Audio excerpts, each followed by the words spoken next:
Hi, Naomi. Thank you for being here today. Before we hear from her, let me just tell you a little bit about Naomi Striemer.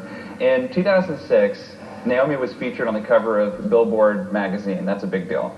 Predicting she would be the next commanding diva of a decade.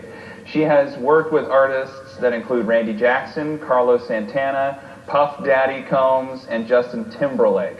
Wow, you're making me nervous now. That's a big list. She's also signed a record deal with Sony Records, and wow, that is a great experience that you've had so far. So thank you, Naomi, for being here today and sharing with us your beautiful song. We're so grateful that you've come. Now, beyond the music, though, you really have an incredible story. Tell us a little bit about that. You know, I always had big dreams. I did, and I worked really hard, and I had the most amazing opportunities presented to me in life.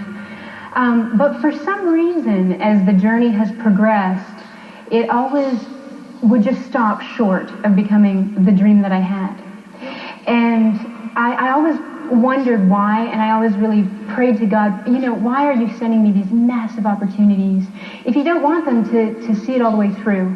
And I was just searching with God and searching, and it seemed every time one door would close, another huge one would open, until finally I found myself in a studio in New York City, Sean's studio in New York, and just asking that question again, what am I doing here?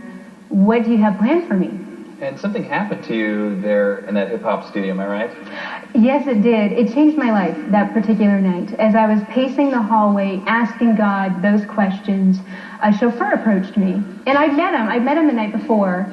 And I thought it was just going to be like a, hey, how are you, passing in the hallway type experience. And instead, a chauffeur? A chauffeur. Okay. Like a driver. A driver, yeah. Exactly. And, I remember him, he had his knee-high socks on, white socks, and he came up and stood right in front of me, looked me in the eye, and he said, I had a dream about you last night.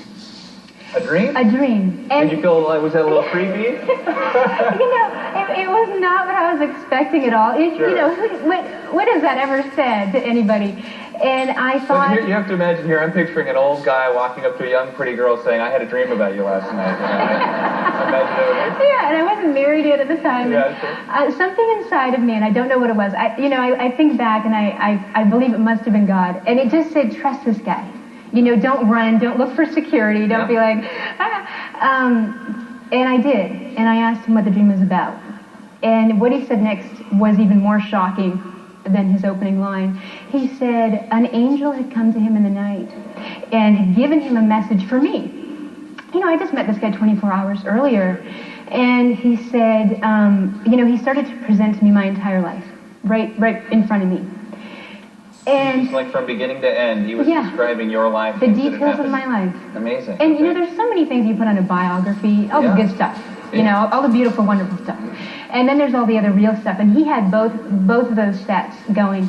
And at first I thought this is a joke, like he knows somebody that I know really well, and something that's going to be like, surprise, and got you good.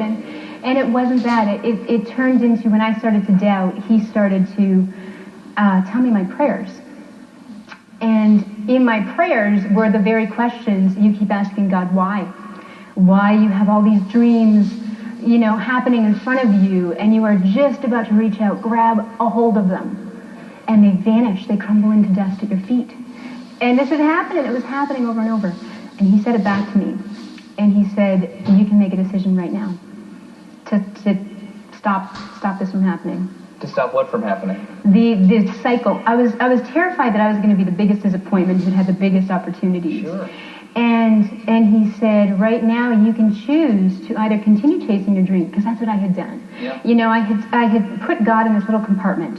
And I said, God, I worship you, and I believe in you, but you can have this. And then I have all my dreams, and because they're mine, won't you bless them? Interesting. Yeah. So it's like you had a choice. It's like God was using this man to reveal to you that not only had he heard your prayer, but that there was a choice before you, and you sort of had not made the choice yet. Yeah. In my mind, I thought I had given God everything. Yeah. Everything that I had to give. Mm-hmm. But I wasn't. I was doing so much for me with my intentions of my goals. Yeah. And he said, you can keep chasing after that, and you can keep ending up right back asking these questions, why? Mm-hmm. Or you can give up everything for God.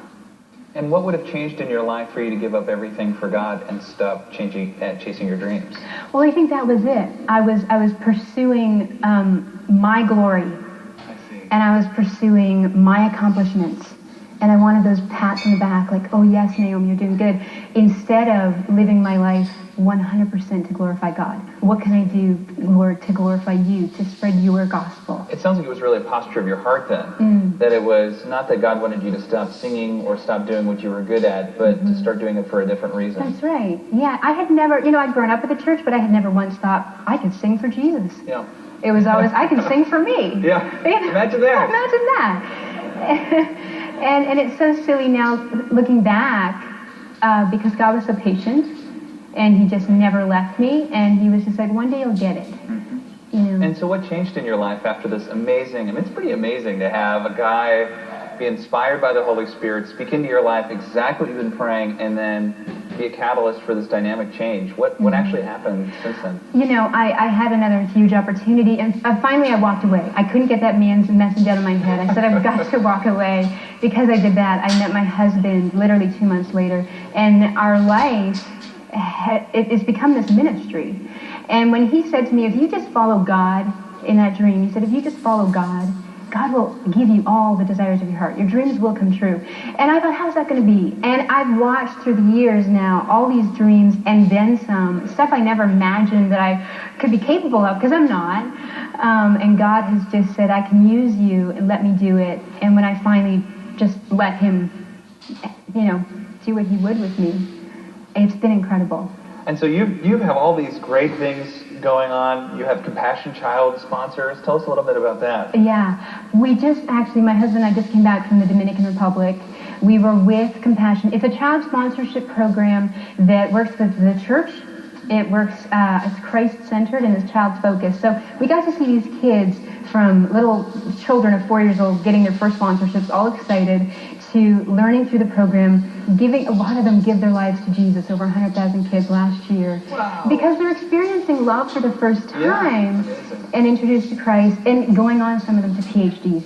Oh, great. And of course, you're on television here, millions of people watching you all around the world, and it's a stirring story, especially being this close to Los Angeles, where I'm sure there's a lot of Christians that have a similar kind of experience to yours, wanting to make it in film, wanting to make it in music or the arts, and kind of walking that line of, but I also want to serve a life for Christ. I'm sure that there are a lot of people today that were meant to hear your story. What would you say to them? I think it's simple.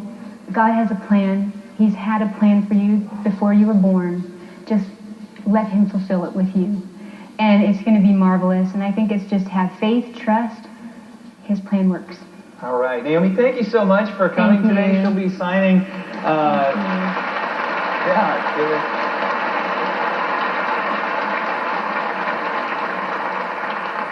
She'll be outside out in front of the narthex signing and meeting everyone. She'd love to talk to you and tell you about what she's working on, and you're going to be singing for us again this morning. Yes, absolutely. And I will have some child packs if anybody wants to sponsor a kid today. Oh, great. All right, wonderful. Let's welcome her again, ladies and gentlemen, Naomi Striemer. Thank you so much.